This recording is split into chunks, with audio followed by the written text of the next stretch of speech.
Retombées, conclusions, tout ce qui ressort de cette visite officielle du président de la République Félix-Antoine Tshisekedi en France. Nous en parlerons dans cette nouvelle édition de Zoom Eco Live, précisément dans le dossier du jour. Mesdames, Messieurs, c'est un plaisir de vous retrouver encore sur Zoom Eco Live, votre magazine qui vous parle de l'économie de la République démocratique du Congo. Alors, pour cette nouvelle édition, nous aurons des précisions chiffrées concernant les fonds déboursés en faveur des remboursements des emprunts interne à fin avril 2024 pour le camp de Chifoké avec Judith Unamaka. Avant d'arriver à exploiter toutes nos rubriques, prenons d'abord les nouvelles en bref et l'on se retrouve pour la suite du programme.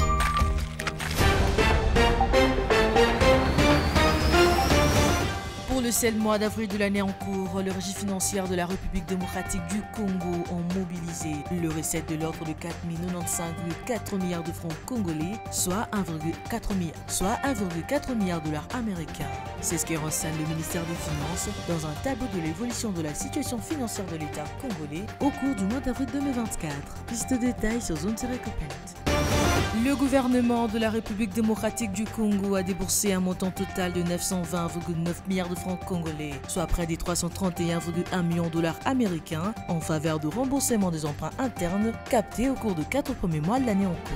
D'après la note de conjoncture économique de la Banque centrale du Congo, l'État congolais a payé au cours de cette période 596,2 milliards de francs congolais au titre de remboursement de bons de trésor indexés et 324,7 milliards de dollars américains d'obligations de trésor indexées. Piste de détails sur Zone-Copent.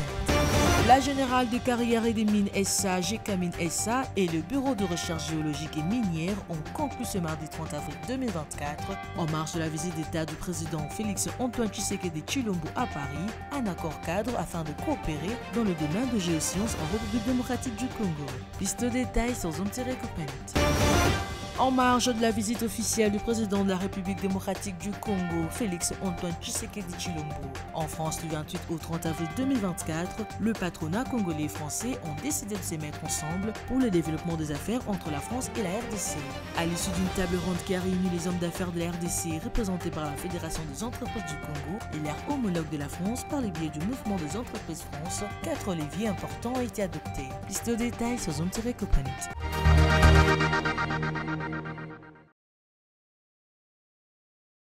Nous revoilà sur ce plateau. On va entamer avec la rubrique chiffres clés qui nous rapporte le cours de change actuel, mais également des précisions concernant les fonds déboursés, bien sûr, en faveur des remboursements des emprunts internes, précisément à fin avril 2024 avec Judith Unamaka. Restez branchés.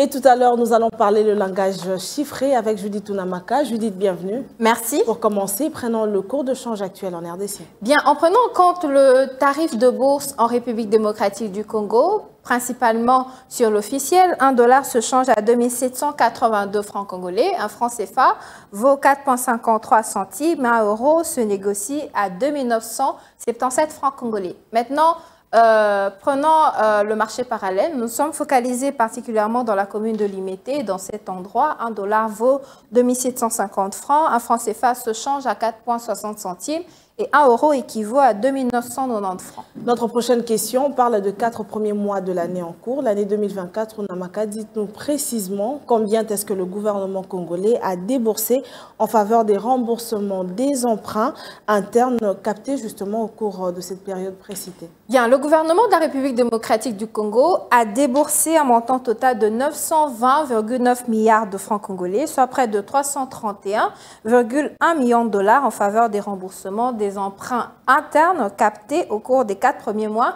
de l'année 2024. Alors, d'après la note de conjoncture économique de la Banque centrale du Congo, l'État congolais a payé au cours de cette période 596,2 milliards de francs congolais au titre des remboursements des bons du trésor indexés et 324,7 milliards de francs congolais au titre d'obligations du trésor indexé. Et puisqu'on parle des chiffres avec vous, encore les chiffres cette fois-ci, que dire et que retenir de la somme prévue pour les adjudications des bons et obligations du trésor indexé, bien sûr, pour le deuxième trimestre 2024? Le calendrier indicatif des émissions des titres publiés la semaine dernière par le ministère des Finances prévoit pour le deuxième trimestre un import de 300,0 milliards de francs congolais pour les adjudications des bons et obligations du Trésor indexés. Et notons qu'à la période indiquée, le Trésor a également aligné des adjudications des bons et obligations du Trésor en dollars américains pour un montant de 2,0 millions de dollars américains. Et le 30 avril 2024, le Trésor annonçait une adjudication des bons du Trésor en dollars américains de l'ordre de 30,0 millions de dollars pour une maturité de très exactement de 6 mois. Merci Judith, nous espérons vous retrouver prochainement, bien sûr, pour d'autres précisions chiffrées. Je rappelle qu'aujourd'hui, spécialement, il était question des fonds déboursés en faveur des remboursements des emprunts internes, précisément à fin avril 2024. Merci encore de toujours nous ramener des détails chiffrés. Merci à vous, c'était un plaisir. En marge de la visite du président congolais Félix-Antoine Tshisekedi à Paris, il s'est tenu un forum économique entre la République démocratique du Congo et la France. Alors, quelques retombées sont mises en exergue. Et parmi les grandes résolutions, il y a la décision des patronats de 2 grands pays visant l'assouplissement de la politique de financement. Et pour en parler, nous allons recevoir Deborah Muzinga, bien sûr, pour le compte du dossier.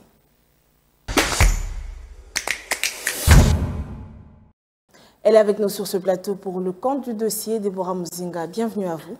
Merci Judith. Alors, pour commencer, sachant que l'un des objectifs de cette visite officielle du président congolais en France, il y avait le fait de booster les investissements français en République démocratique du Congo, bien évidemment, au regard des potentiels d'affaires dont regorge le pays, surtout dans les secteurs des infrastructures, des mines, mais aussi de l'énergie. Quelles sont donc les grandes décisions ou encore les retombées de cette visite ? Alors, en marge de cette visite, il faut dire que les patronats congolais et français se sont comme ça décidés de se mettre ensemble pour le développement des affaires entre la République démocratique du Congo et la France. Alors, il faut quand même souligner qu'il y avait une table ronde qui a comme ça réuni les hommes d'affaires congolais représentés par la Fédération des entreprises congolaises, la FEC, et les hommes d'affaires français qui, eux, font partie du mouvement des entreprises de la France. Ils étaient au nombre de 130. Alors, il était donc question comme ça de réfléchir autour de l'assouplissement de la politique des financements des entreprises congolaises, parce qu'il faut quand même dire que jusqu'à présent, les entreprises congolaises souffrent en ce qui concerne l'accessibilité au financement. Et à l'issue donc de cette rencontre, il y a eu 4 leviers importants qui ont été adoptés. Alors, sans plus tarder, j'aimerais que l'on parle donc de ces différents leviers importants qui ont été adoptés. Les 2 parties ont donc convenu ce qui suit. Premièrement, assouplir la politique de financement, cultiver les réseaux d'entrepreneurs, favoriser les rencontres d'affaires, mais également asseoir une fiscalité qui évite une double imposition. Déborah, vous êtes sans ignorer que l'économie a comme ça occupé une place assez importante lors de cette visite officielle du président durant ces 2 jours. Alors, j'aimerais que l'on parle du côté importation et exportation entre les 2 pays. Quelles sont les dernières statistiques ? Avant d'aborder la question sur les statistiques, j'aimerais quand même qu'on mette un accent en ce qui concerne les données qui ont été publiées par le ministère français de l'économie, qui fait savoir que la République démocratique du Congo est le 107e partenaire commercial de la France. Alors, revenons maintenant sur la question des statistiques. Il faut savoir que en ce qui concerne les exportations, la France, comme ça, a connu une hausse exponentielle de 48%, estimée à 220 millions d'euros. Et en revanche, les importations de la République démocratique du Congo vers la France ont régressé, soit de 61 millions d'euros contre 123 millions d'euros en 2021. Voilà, actuellement, les 2 chefs d'État travaillent à l'intensification des investissements et des échanges commerciaux entre les 2 pays respectifs. C'est ça, alors exactement, c'est quel domaine ou encore quels projets qui sont directement touchés? Alors, pour parler de projets, il faut dire qu'il y en a quand même plusieurs en ce qui concerne le plan économique. Alors, pour en citer quelques-uns, on peut notamment parler de ce projet concernant la cartographie des ressources minières de la République démocratique du Congo. Il faut dire que cette cartographie vise comme ça à mettre en place une plateforme et un mécanisme de traçabilité de tout le minerai pour lutter de manière efficace à des trafics illicites de minerais en ce qui concerne la République démocratique du Congo. Mais il n'y a pas que ça comme projet. On peut également parler du projet Métro-Kin qui consiste à construire et à exploiter la voie ferrée dans le but de désengorger le trafic routier. Parce qu'après, il faut quand même dire que la ville-province de Kinshasa souffre comme ça des embouteillages monstres. Alors, autre projet qu'on peut également énumérer, c'est celui qui s'appuie au secteur social en rapport avec la jeunesse congolaise, où nous voyons clairement l'initiative de la France de créer comme ça un institut régional de la mode à Kinshasa, mais également la mise en place d'un institut national de sport à Kinshasa sur le modèle de l'Institut national de sport, de l'expertise et des performances en France. Voilà, c'est par ici que prend fin notre échange. Merci à vous, Déborah, pour ce dossier proposé. Judith Piombo, c'est à moi de vous remercier. Et à présent, parlons du projet Grand Inga qui est à nouveau au centre de discussion entre la République démocratique du Congo et la Banque mondiale qui en exprime son intérêt. Présent dans la délégation congolaise à Washington lors des réunions de printemps du Fonds monétaire international et la Banque mondiale, le ministre d'État, ministre du Budget, Aimé Boji Sangara, a estimé que le barrage d'Inga constitue, entre autres, une réponse au changement climatique en République démocratique du Congo. Nous sommes en train de perdre notre forêt avec un taux de déforestation très inquiétant. Et Inga constitue une réponse à cette préoccupation, puisqu'aujourd'hui, dans notre pays, la source d'énergie principale pour la plupart de nos ménages, c'est les makala, c'est le bois de chauffe. Et donc, avec l'accès à l'énergie électrique, hydroélectrique propre, nous allons pouvoir sauver cette forêt qui nous positionne comme pays solution au niveau mondial. Inga, ce n'est pas seulement cette énergie. Inga, c'est aussi le développement de l'industrie. Nous sommes en train de mettre en place des zones économiques spéciales qui ont besoin de l'énergie. Inga, c'est la transformation des produits agricoles au niveau national, n'est-ce pas? Inga va développer notre industrie minière parce que nous avons des besoins, nous continuons à importer de l'énergie de pays voisins de la Zambie pour la transformation, même l'extraction aujourd'hui, de nos minéraux. Et donc, Inga devrait permettre à la République démocratique du Congo de diversifier son économie parce qu'on aura la disponibilité de cette énergie qui va nous permettre de transformer nos produits miniers localement. Voilà l'importance de Inga et comme nous l'avons dit, vous voyez que ça va au-delà de la simple production. Suivez-moi tout le jour à travers Zoom Wende sur Zoom Eco Live. Abonnez-vous sur notre chaîne YouTube. Zoom Eco Live, la référence de l'actualité économique en RDC.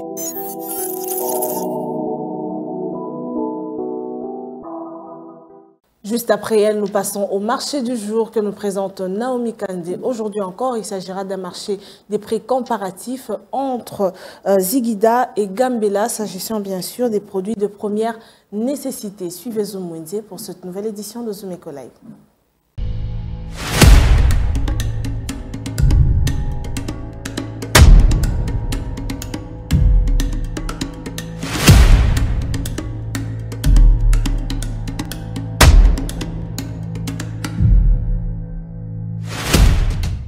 Bienvenue à tous pour ce nouveau numéro. Zoom Wende vous fait un marché comparatif de prix de produits de première nécessité entre le marché Ziguida situé dans la commune de Kinshasa et le marché Gambela dans la commune de Kasavubu. Découvrez dans quelques instants le prix de ce produit essentiel pour vivre au quotidien. C'est parti.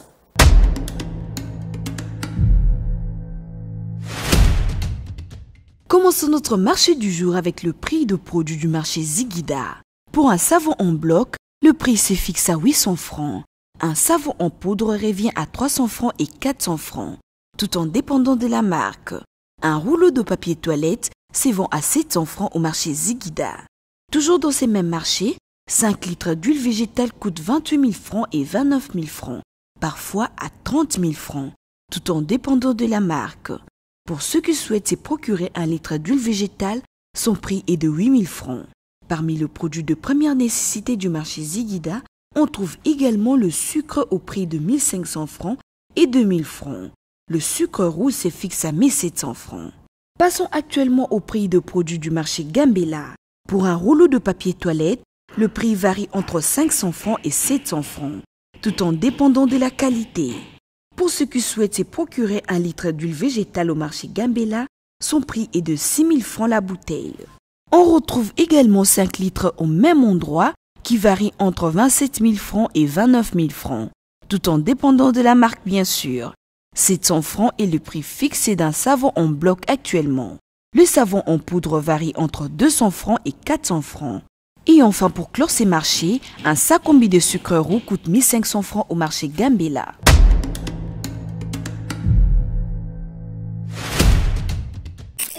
Les rendez-vous économiques, c'est dans l'agenda sur Zoom Eco Live.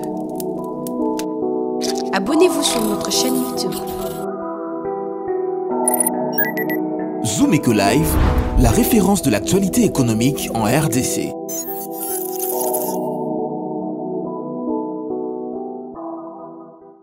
Par après, nous donnons la parole à Ada Sagras qui nous présente avec les moindres détails les rendez-vous économiques qui se tiennent en République démocratique du Congo, bien évidemment, qui sont liés à l'économie. On la suit dans ce nouveau numéro d'agenda.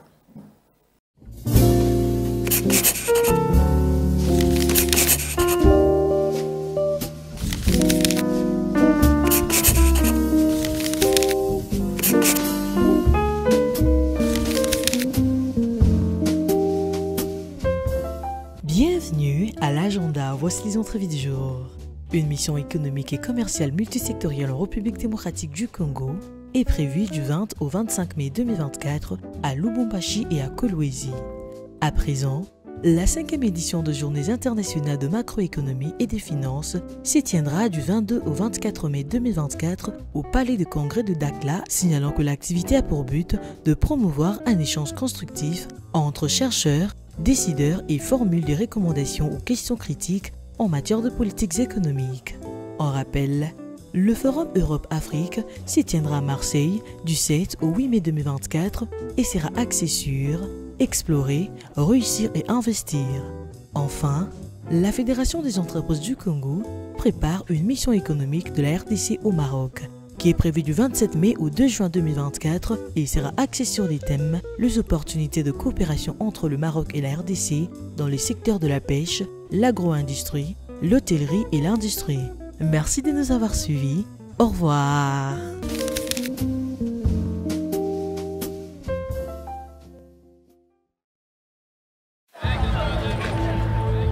C'est art de se tirer d'affaire, de faire face à la crise, de bricoler, de trouver des solutions avec ce qu'on a sous la main.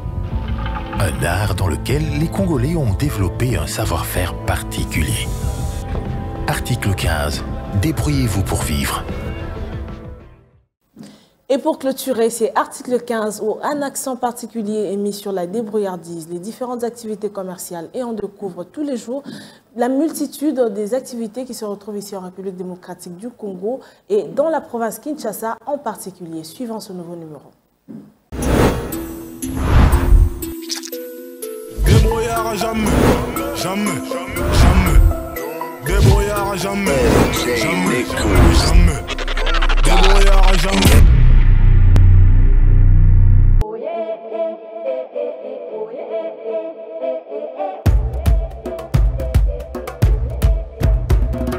Banda et bandit côté Congo et sali 1 mois. Bakila nanga ba o ba somba ba sepela ba certifié tellement ba monana yelo ka boete.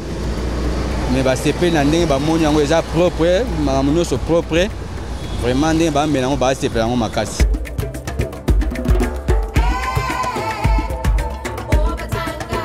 Jour biso bimaka na chariot boye ba sepela makasi ba bino. Ba pecho batambwisaka awa biso mona bango to bando somela bango sutelo ko moni ba chariot ya propre oyo biso photo bando melaka café oyo ko nanu to mona ngo te meni to moni ngo vraiment to sepela ngo makasi.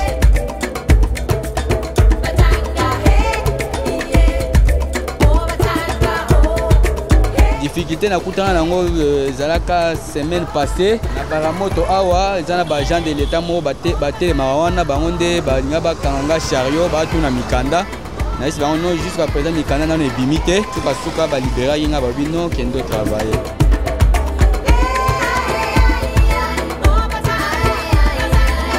eza kitoko makasi ba jeune bamoni ke baza libre baya initiative oyo eza kitoko vraiment.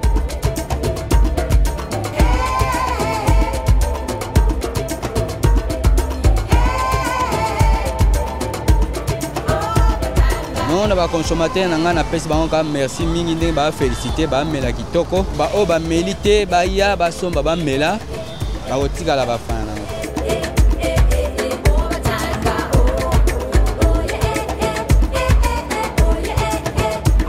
Café Rabika eza café kitoko café malamu eza café abana mboka eza café tege uti libanda eza café mwana mboka tala oyo ba étranger ba yaka nango awa ba sala batu bandima yango te mais oyo ya mwana mboka bato bakomo ndima yango vraiment merci mingi.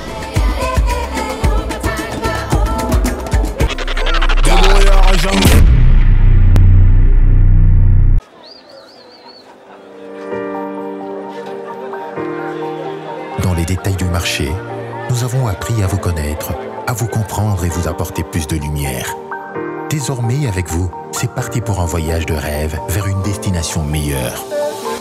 Ensemble, découvrons le civisme fiscal et la bonne gouvernance dans la gestion de la Res Publica grâce au décryptage de l'actualité économique du pays avec des chiffres clés. Avec une équipe de professionnels, découvrez le quotidien des Congolais en exclusivité à travers des dossiers et analyses approfondies. Zoomeco TV, la référence de l'actualité économique en RDC.